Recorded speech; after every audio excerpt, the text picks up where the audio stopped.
We started this year off covering what I believe is such an important topic for the church, and especially, I believe, specifically from God for our church, and that is this topic of offense and forgiveness and wrapping our mind around the destructive power that carrying offense in our lives can have. And so as we're starting off this series, we discovered that offense in week one can be used to build a fence of offense around you, and that it will trap you into your unforgiveness. It will trap you into that offense that someone had in your life. And then in fact, it can become very much like a prison in your life. That you can live behind a fence, a prison of offense, and it can ruin your life. It can take your joy, it can take your ability to love people and to be loved, and it can absolutely be destructive to your life. And we learned in week one from the title of the sermon, we said this to each other: don't take offense. In fact, say it out loud now. Say, don't take offense. Don't take offense. And that's what we learned, is that you have the choice to be able to decide, I'm not going to take offense. And we saw that. And then last weekend, in week two of our sermon series on offense, the fence of offense in our lives, the Chris Singleton story of grace and forgiveness, was it not incredible? Did he not do an incredible job? I've gotten to know him just a little bit over the last few months, and can I just tell you that I'm just impressed with not just how God is using him, but who he is becoming in the process, because the dude is legit and has been through some stuff at a very young age and is amazing what God is doing in his life. And we got to hear from that last week, and just as a church to receive from that, and so that was incredible. And then also, Chris told me he was going to be watching sometime, so in case he's watching right now, I just want to say, I saw that yesterday he finally got an iPad, and it has made my life so much better because he did that. I actually gave him that advice as a speaker because he walked up into this joint with a bunch of papers, and all I could think about was how I was going to spill my drink on his papers, how they were going to go all over the place up here. It had me stressed out the whole weekend. So good job getting an iPad. Put your sermons on an iPad, Chris. That was the best thing that happened last week, in my opinion. So that was good stuff. Good stuff. But it's been a good series so far. We're building some stuff. We've talked about offense in our lives. We've talked about what it can look like to forgive, all of those things. But this week, I need for you to be willing, and I hope that you are, I'm expecting that you are, to dig just a little bit deeper and to go just to another level. Because how many of you know that with a new year and new opportunities come new devils, and with new devils come new levels. And so you are going to have to go to a higher perspective. You're going to have to dig a little deeper. You're going to have to learn some more stuff. You're going to have to grow a little bit this year in order to take on all that God has for you. And so here's what I'm asking you to do, is to be willing to go just a little bit deeper in this for your own self. This sermon is not for your spouse.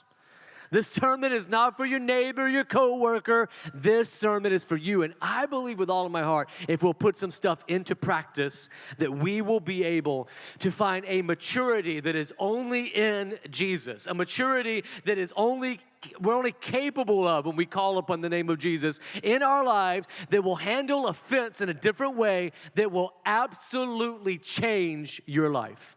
It will absolutely change your life. You'll walk out of here changed if you'll put this into practice in your life. The title of my sermon, I believe, will help you out this week. In fact, I need you all this week and going forward in your life to say this to your people, and I need your people to say it to you. The title of my sermon, say it out loud after I say it: will you cover me? Turn to your neighbor, ask them, say, will you cover for me? Will you cover for me? Turn to your other neighbor and say, will you cover for me? You got me? You got my back? Got my back? All right. If that was your spouse, I just made your whole day better. So go cover for you. It's going to be all right. But will you cover for me? You ever said that to someone? Will you cover for me? Hey, cover for me real quick. I remember, so back in the day, there used to be this thing, as a rite of passage in Moncks Corner, really, for young men, is that the first job I ever had was to be a bag boy at the Piggly Wiggly that used to be located over on Main Street. It's now a church, his church, which we love, a local church, but it used to be a Piggly Wiggly, and I was a bag boy, and what a bag boy did is we would bag up the groceries, hence the title, bag boy. We would bag up the groceries, but we worked almost entirely on tips. And so there were Saturdays were the great day to be a bag boy, and you just get your pockets weighted down with dimes and nickels that ladies would give you for packing up their groceries. And if you got really good at it and were really had a great kind of hospitality to yourself, you could kind of work it and get some good tips, and you could make a few dollars on a Saturday. But also there were times in the week where it wasn't as busy as Saturdays, and there was kind of a lull in the place. And so what you knew at Piggly Wiggly is Mr. Denman Orvin was the manager, and he would sit in this little box in the store, and he kind of had this microphone, and he would sit there and just punch numbers and stuff and calculate things and order things or whatever. But if it ever got real busy, he just, without even looking up, would just sense in the force that it had gotten busy. He would say on the microphone, he would go, "All boys up front. All boys up front." Now, he did talk just like that. If you ever went in there, you know that's exactly what he talked about. I'm not lying. And he also said up front, not up front. I don't know why. I don't know what dialect that is, but that's what he said. All boys up front. When you heard all boys up front, you knew everybody better get up front or there was going to be trouble. And so all the boys would kind of scatter. We'd get up front. We'd start packing up the groceries. But when there was a lull, it was also known that if you could get somebody to cover for you, you could find a great place to take a nap. And so we would just take some time off every now and then. I'd say to them, "Hey, I worked hard this morning. You cover for me." And so I would go into the back, and I would find there was always these piles of flour. And I would go up onto these piles and piles of bags of flour, and you could kind of build yourself a little nest up in there. And I would crawl, and you get high enough because your perspective is always good in life. If you can see the boss coming, you can hide and duck down. And so we would get up, and we would take a little nap on the top. And so we would say to people, "Cover for me." You ever had an instance like that at work? We say, "Cover for me. I got to go do something. Just cover for me. Can you answer the phones for a minute? Can you cover for me?" Or maybe it's like when you were a kid. And you'd go to your siblings and you'd say, "Hey, I'll go and get some extra candy that we're not supposed to have. You cover for me," right? And then if you ever covered for your sibling, here's what you would do. You would use it as blackmail to get what you needed in the future, because you would always tell them, "I'm going to tell mama that you wouldn't got that candy if you don't do," so you had some blackmail. Cover for me. Say it to your neighbor again. Say, "Cover for me." Cover for me. Now, for a break from a job as a teenager, or for an extra piece of candy for as a kid, not seemingly that big of a deal, this phrase, "cover for me." But I believe it's one of the most powerful things we can do as followers of Jesus is to cover for me. Cover for me. And I want to show you something in a Bible story today. It's one of probably the most well-known Bible studies in all of the Bible. If you never grew up around church, if you know people that don't even know anything about God, know anything about church, they probably know this story because it's the story of Noah's Ark. And so almost everybody knows the story of Noah's Ark, but there is, within this very familiar story of Noah's Ark, there's also this very unfamiliar ending because we never talk about it. Like, we never say exactly what happened at the end of this man Noah's life. And it's really one of the things that makes me believe the Bible so much.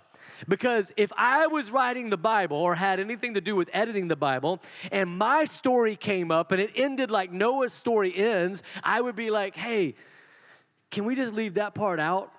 Right? Like, if it wasn't straight from God, it would be like, "Hey, can we just edit that and make me look better?" Like, if you're Peter, you remember Peter?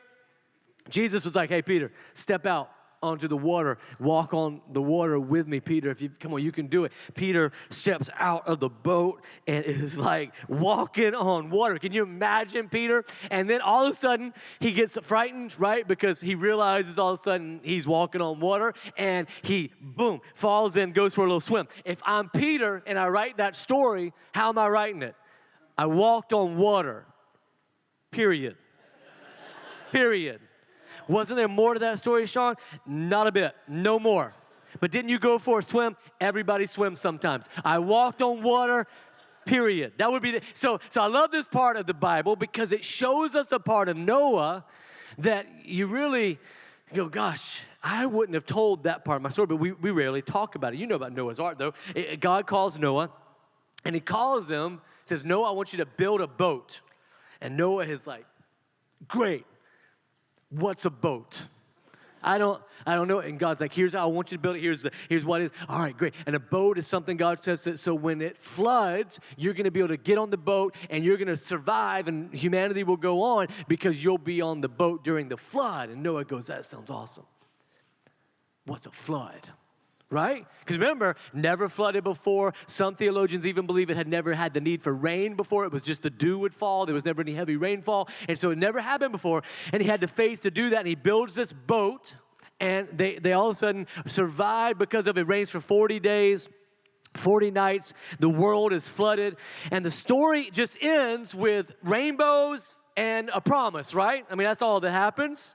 No, there's a whole different end of the story in Genesis chapter 9. Noah's story ends in a very peculiar way. Actually, look at it, Genesis chapter 9, verse 18 through 29. After the flood, Noah began to cultivate the ground, and he planted a vineyard. One day he drank some wine he had made, and he became drunk and lay naked inside of his tent. Ham, the father of Canaan, and truly the only son ever born that his father could say, isn't he such a ham? Cool. Ham, I got dad jokes all day. Ham, the father of Canaan, saw that his father was naked and went outside and told his brothers. Then Shem and Japheth took a robe, held it over their shoulders, and backed into the tent to cover their father. As they did, they looked the other way so they would not see him naked. And so Noah finds himself at the end of this story of his life in an embarrassing situation.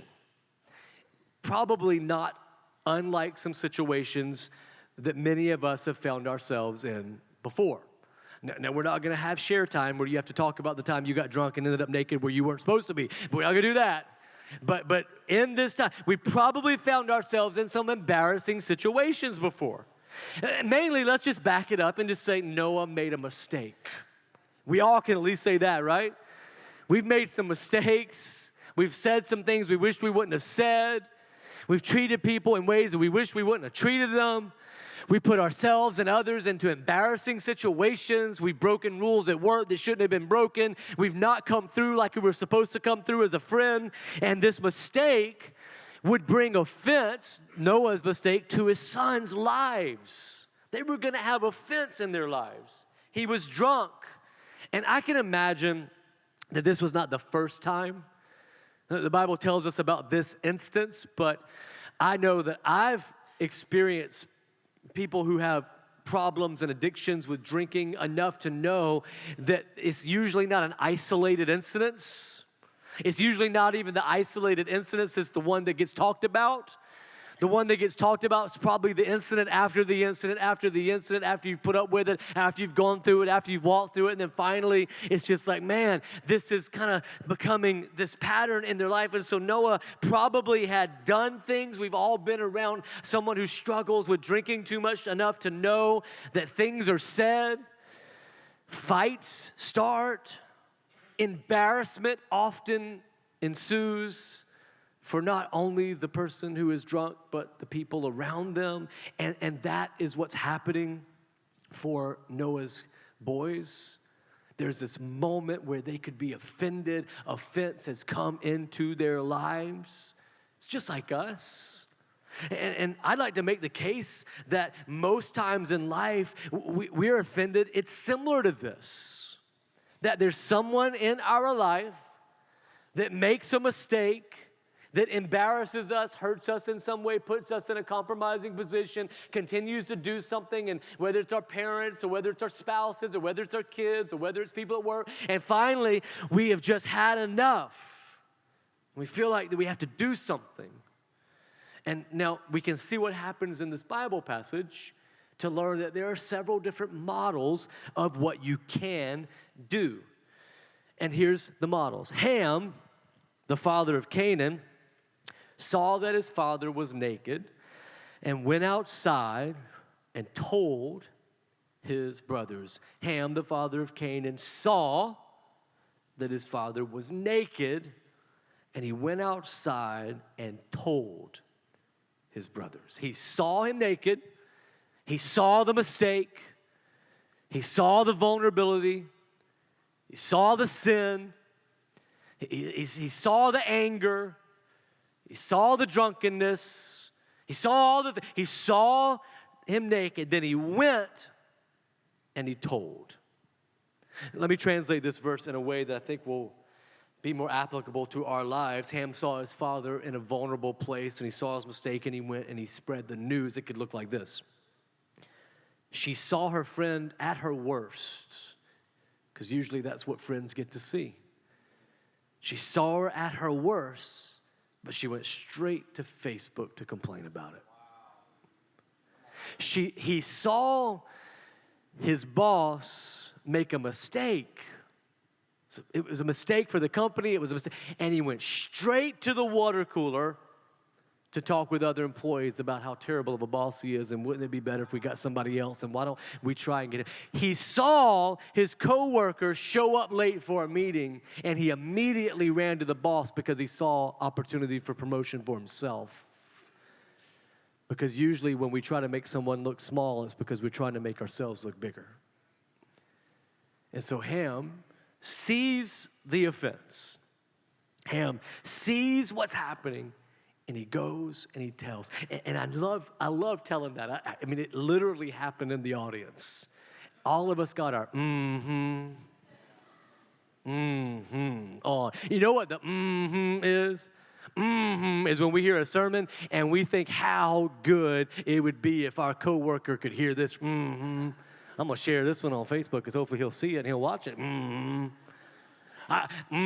That's the sermon when you get in the ministry of elbows, sort of elbow your spouse. Here's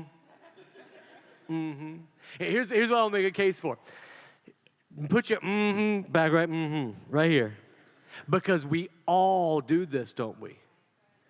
There is something within us that is drawn towards. It's almost this kind of maniacal, perverted state where we want to uncover people.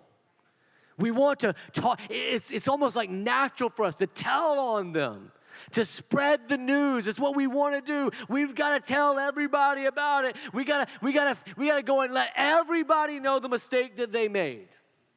We all do it. I've been pastoring long enough to know that I do it, you do it, we all do this. We love to unearth the truth about others, and we love grace for ourselves, don't we?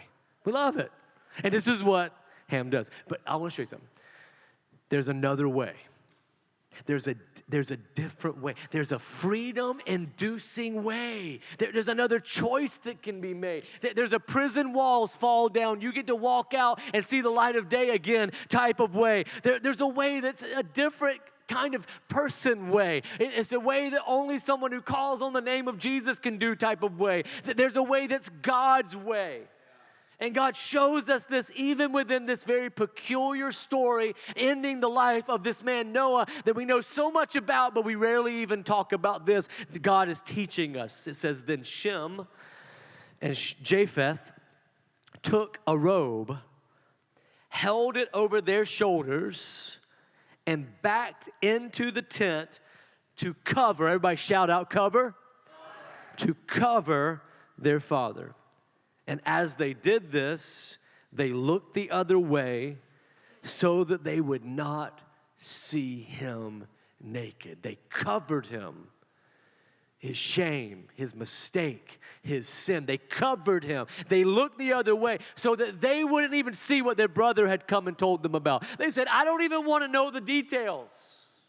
I don't want to know what's going on. I don't need to know. I'm going to shut it down right here, and I'm going to shut it down by I am going to cover for him, and I'm going to look the other way because I love him. You see, Shem and Japheth hear what Ham has told them, and they know that their father's made a mistake, and they know that he's ended up in a vulnerable situation because of it, and they know that it's sin, and they know that all of these things are going to embarrass him, and it's going to embarrass them, They know it. They can't undo it. They know that that's where Noah is. He's made a choice that he can't undo. Have you ever made those kind of mistakes in your life? All of us have, where you go, I can't undo it. I can never be the guy that didn't say those things to my son. I can never be the mom who didn't get so upset that I threw something. I can never be the spouse who once again gave into the addiction. I can never be that. And so there's this shame that comes along with it. And Noah is in that shame. And what do his sons do for him? They cover for him.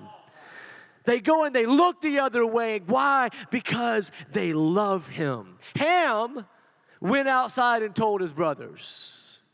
He heard something. He told something. But Shem and Japheth, they cover for him. See, we live in a cancel culture. I'm so tired of it. Wears me out. Anybody makes any mistake in the whole world, and all of a sudden we're canceling them.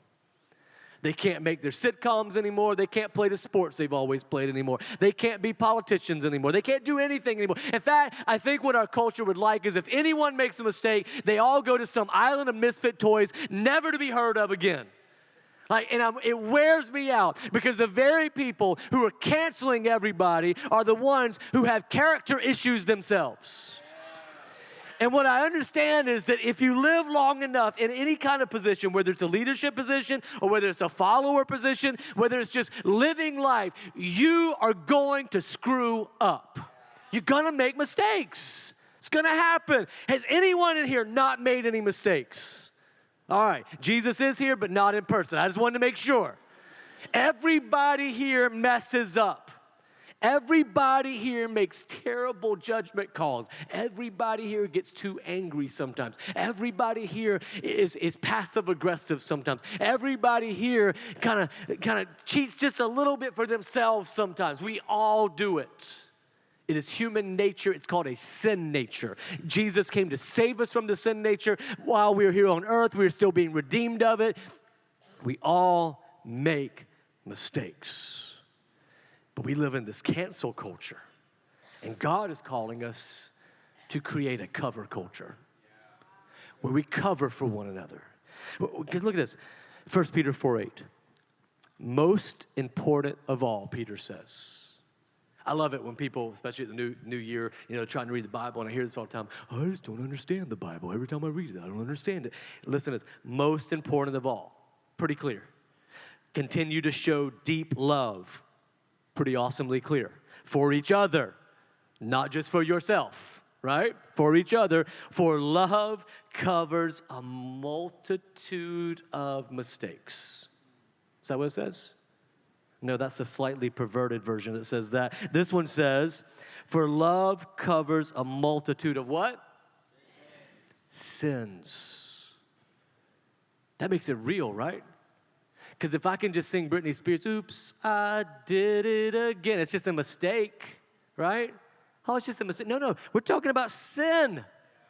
Love covers not just a multitude of accidents, not a multitude of I didn't mean to's, not a multitude of I didn't even know I did it. No, love covers a multitude of sins.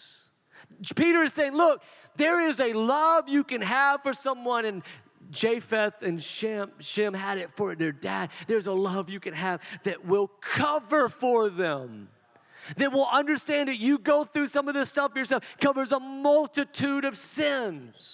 Now I feel like I need to stop right here for just a moment, because we're going to dig deeper into this. We're going to go far deeper than is going to be comfortable for any of us into this idea. But I want to stop for just a minute and say love does cover a multitude of sins, but not all sins.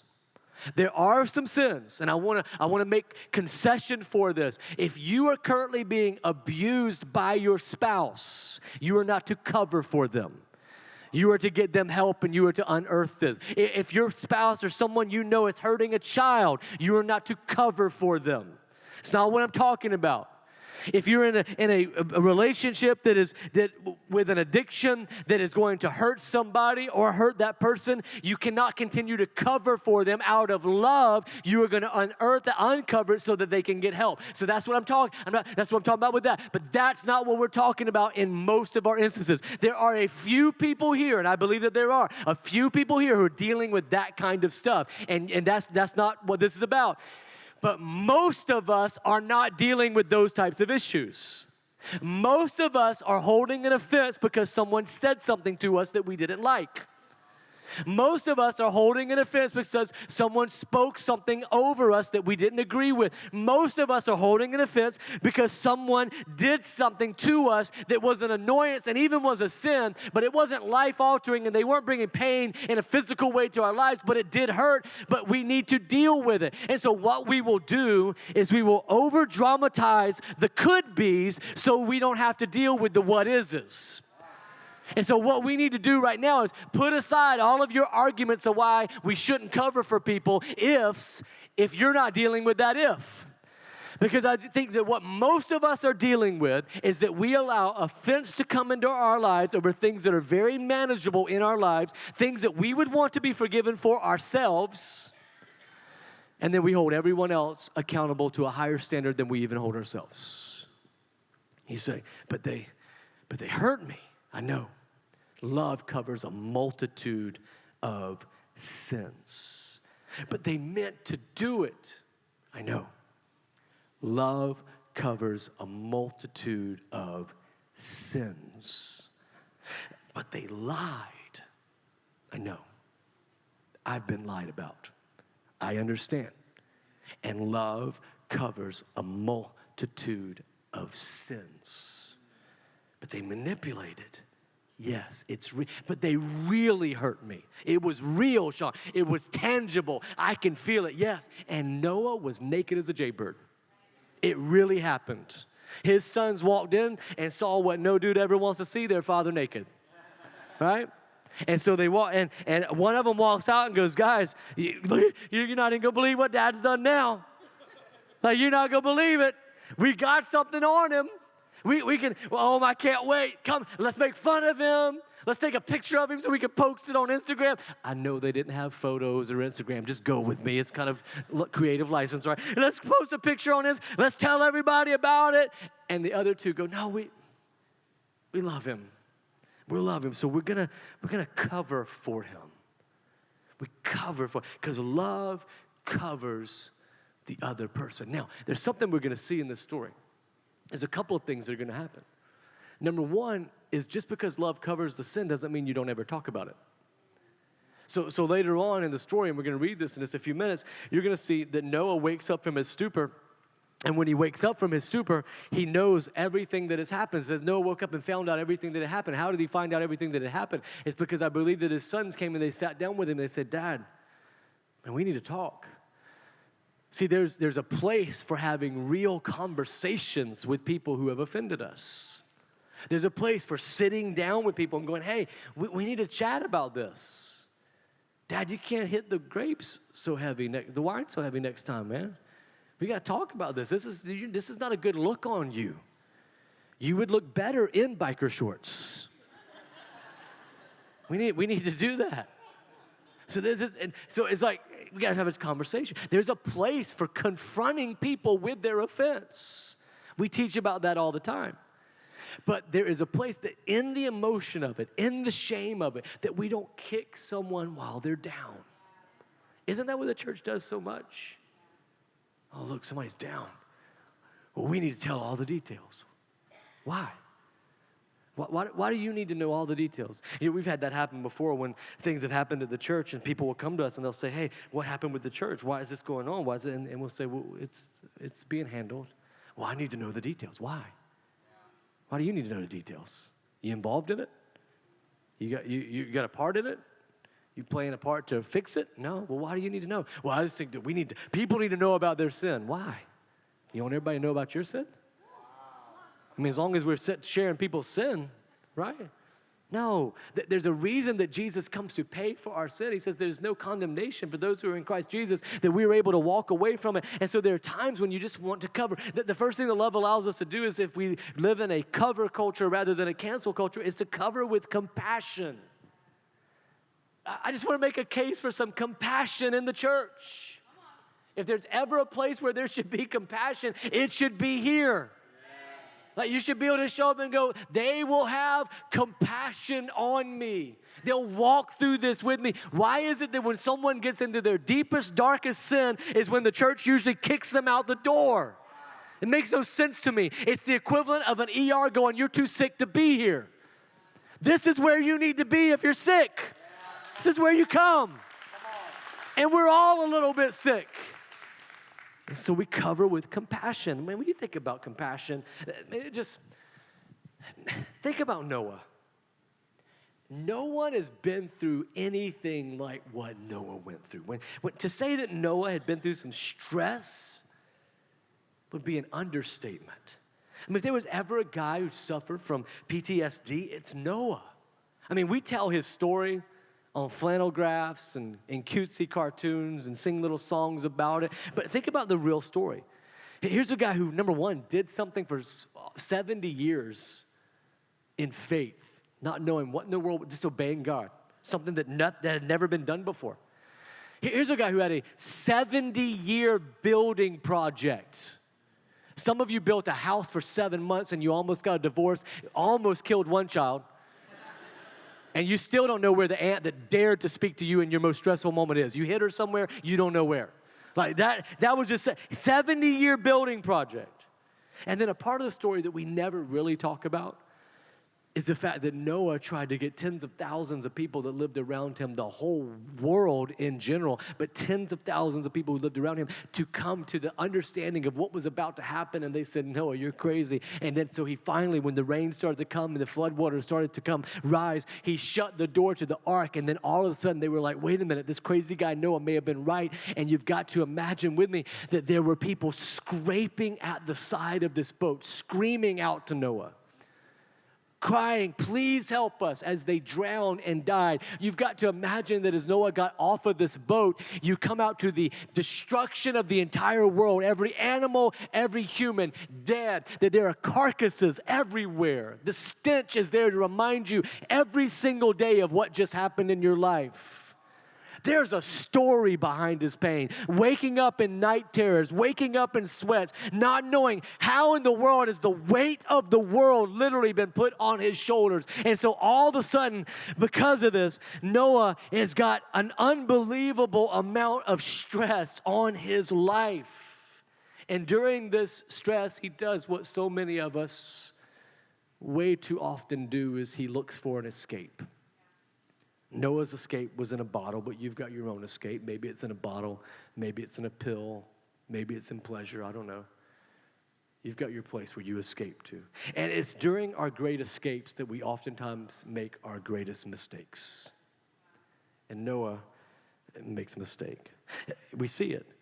Noah gets off of the ark, and the very first thing he does is he walks and he's like, this looks like some good soil that I could plant a vineyard.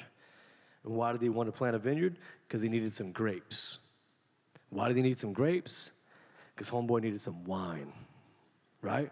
He needed to drink because he was like, I just went through some stuff. And I look at that and I go, it's just like our mistakes. Oftentimes we plant the very thing in our lives that we one day will abuse. And so we plant a relationship and then we abuse it. We plant grapes, Noah abused it. We plant a dream in our lives and then we abuse it. And that dream is what drives us to be too stressed out. And Noah made the mistake just like us. It was something he planted. He was blinded by the poison of his own making. He actually pressed the grapes himself, made the wine himself. He was the one who did it. And we see that in our own mistakes as well. We have the same kinds of mistakes in our own lives.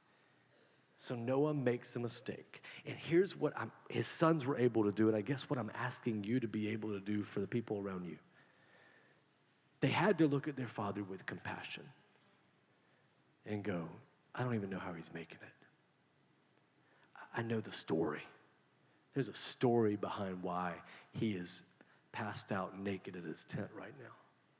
Can I tell you that every single person in your life that has hurt you in some way, that there is a pain that pushed them towards the pain that they gave you? Hurt people hurt people. And if you can find the compassion to go, gosh, they would never talk to me that way except for that they're hurting. They would never treat me that way except for, now there needs to be a conversation around it. We need to talk about, we need to not have an abusive pattern in our lives. I'm talking about, man, they wouldn't have said it that way because I know who they really are. I know who they are in the library of their life, the totality of their life, the catalog of their character. I know who they are. And that's not what they normally do. I saw recently on Instagram a post from our friend Hosanna, who was here about a year and a half ago or so, and came and preached so great to us. But she put up a post and she said there's a principle that she's learned in her life with her spouse. And she said oftentimes when Guy, her husband's name, will say things that will hurt her, that she has to not receive it as being who he is. And she'll go to him and say, you hurt me, what you said hurt me, but I'm not going to take it anywhere because I know who you really are. I know what you're really about. I know that you think I am amazing. I know that you think I am just an amazing woman. You love me to death, she said. And so I'm not going to allow you to be characterized by what you just said. Instead, I'm going to, she didn't say these words, but I would cover for you. I'm going to cover for you. We cover with compassion because we understand everybody here has been through some stuff. Been through some stuff. We cover with compassion. Second thing we can cover with is we cover with grace. Cover with grace. Have you ever experienced being short-sheeted at a hotel? You know what I'm talking about? When you get into the hotel bed and you go to pull the sheet up around your neck where it's supposed to be, and the most you can get is about navel high, and you begin to pull, and you can't for the life of you pull that sheet, and so you kick your legs up in the air and wiggle and try to make some extra room, and there is just no sheet whatsoever to pull, and so you just pull, and it's like a third grader in a tug of war. You're just yanking and pulling, and your spouse is like, what are you doing? You're like, I need some more sheet. I can't deal with it. And so you're pulling, and here's what you finally figure out is actually happening. There is 445 more feet of sheet tucked underneath the bed because a fine lady who comes in and does all the work to clean the room has decided that they're going to tuck it, and there's just no way you get it. And I feel like that's what we do with grace. We believe that there's some limitation on the amount of grace we're going to get in our lives, and so we just tuck some under a mattress for another day. Don't want to give away all our grace today. Don't know when I'll need it. Can't give away grace. Can I tell you that you can't run out of grace? You can't give away enough grace. You can't give away too much grace. There's grace abounding. There's amazing grace for all. You will not get to the end of your life and go, you know what? I just forgave too many people. I just looked the other way too often. I just walked through life with a little bit too much pep in my step. I wasn't Eeyore every day complaining about everything that happened in the world and posting about it on Facebook. I wish I'd have done more of that. I bet you'll get to the end of your life and go, I wish I would have forgiven them earlier. I wish I would have looked the other way more often. I wish I would have been more grace. But pride keeps us from offering people grace because we think they've got to be known. Everybody's got to know what they did. I've got to look better. And pride is the short sheet of grace.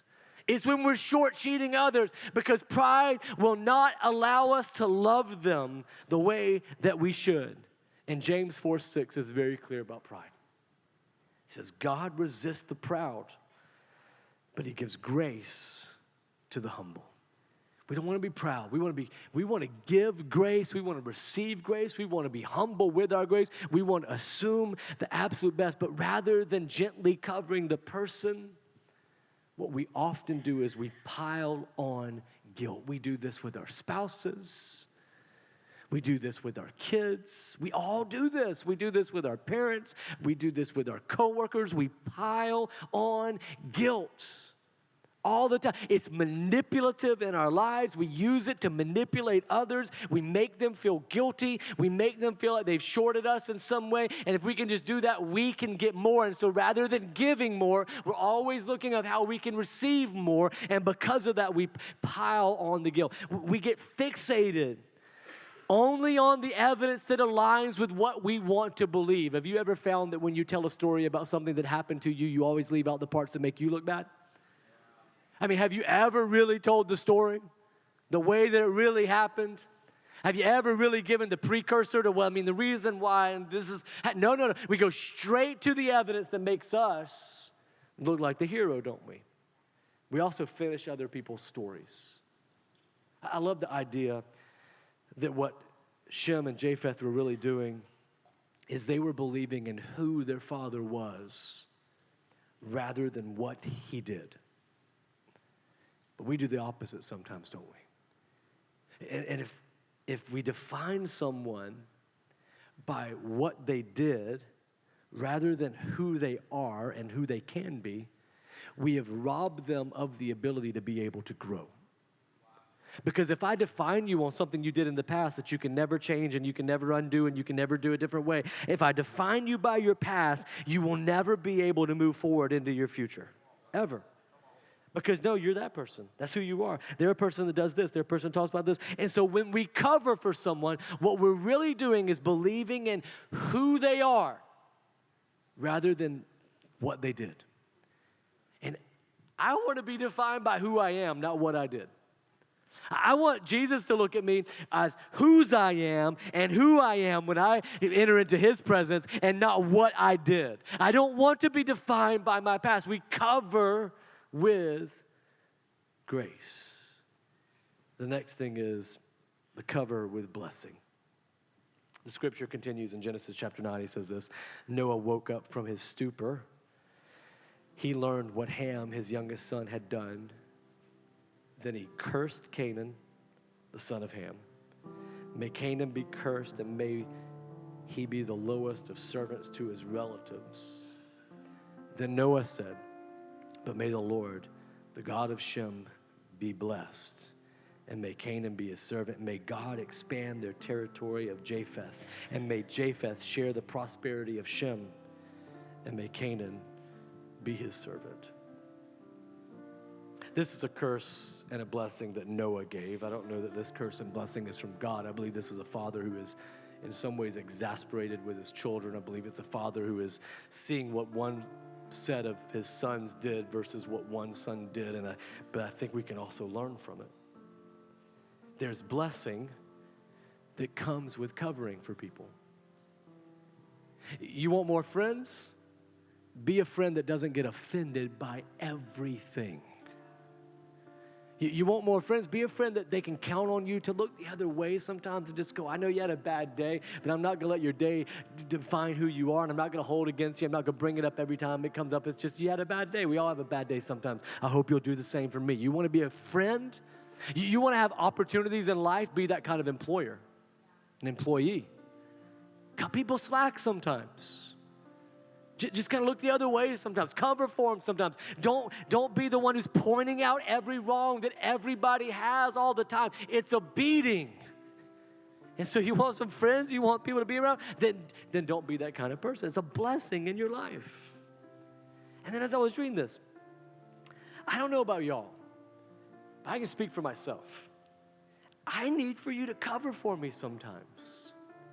I need to know that, you know what, I speak 3 or 4 times a weekend, and I speak probably 45 times at least during a year, if not more.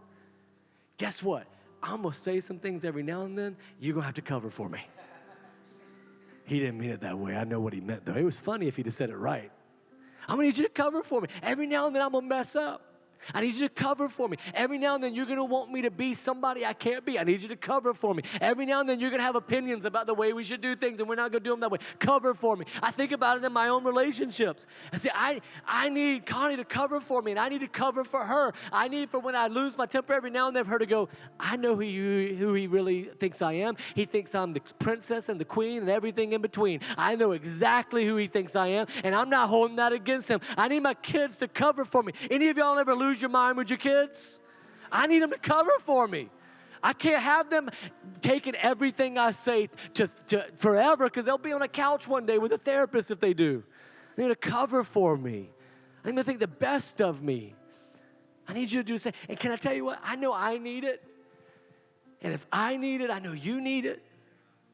If you need it, can I be honest? The person around you needs it. We all need a good friend who will just cover for us. And here's what ultimately is the deal is you will only ever be able to believe God can offer you the same amount of grace that you offer others. Ultimately, it comes down to your real belief in what God, how much He loves you and covers for you. We got to cover for each other. We got to love each other.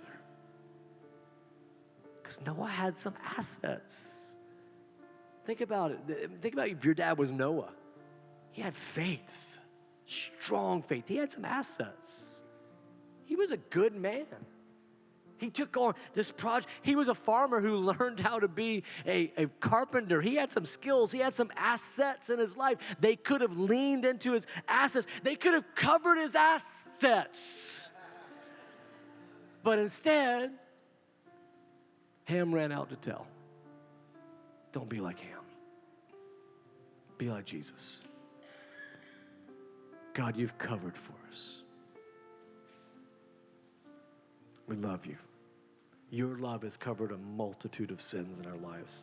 There is power in your love. We are drenched in your love. So God, as we respond to you now, and we ask that you would continue to work in our lives, just ask that you'd bring up one person. God, just let us work on one person today that we need to cover for. We need to love them through some stuff. We need to understand their story. And let us offer them what we would want offered ourselves, grace and compassion. Let us do it in Jesus' name as we respond. Amen.